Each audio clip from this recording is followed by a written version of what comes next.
My name is Steve Ratzlaff, and I'm the pastor of the Mennonite Community Church located in southeast Fresno. And Kamal asked me to speak a little bit about religious freedom from a Mennonite perspective.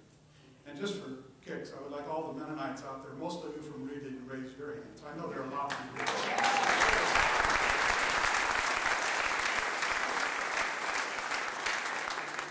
Mennonites, as some of you may know, came out of the Anabaptist movement, and that's not anti-Baptist.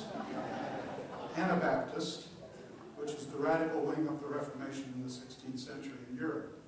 They were called Anabaptists, which is a derogatory term meaning rebaptizer, because these reformers who originally baptized as infants felt that baptism should only happen when a person is aware of what he or she is doing, hence when they are adults. As a result of this heretical belief, they were persecuted and killed by both religious authorities and political groups as well. However, the more likely reasons that these Anabaptists were so hated was that they had the audacity to call for separation of church and state and a voluntary membership in the church, concepts today that are accepted by most communities of faith. At this time in Europe, though, one became a citizen and a member of the church through infant baptism 8 days after you were born.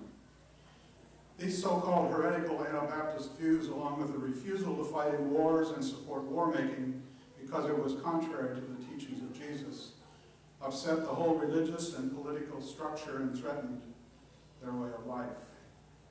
The result of this is that there was severe enough persecution that the Anabaptists, which by that time included the Mennonites, began to move to Poland and to Russia and to Pennsylvania in search of religious freedom.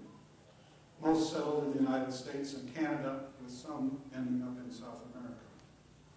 In the United States, Mennonites found what they were looking for: freedom to worship as they pleased, plus a guarantee that all religions were welcome and able to settle where they wished and build communities of faith and structures to facilitate that. However, freedom from military conscription was not guaranteed for conscientious objectors until 1940, when legislative changes were made to the Selective Service Act that allowed conscientious objectors to be able to serve an alternative service and not the armed forces. This country has a long history of religious freedom and being able to worship as we please. The current anti-Islam sentiment that's found in some areas and the threat to burn the Quran are not in keeping with the values, the principles, and the laws of this land. All people, all religions are entitled to equal rights and treatment in this country.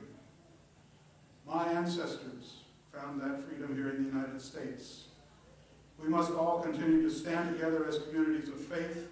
We must stay true to our principles and values today as we face new efforts to foment hatred, as we face these new efforts that foment hatred and religious enmity in this nation.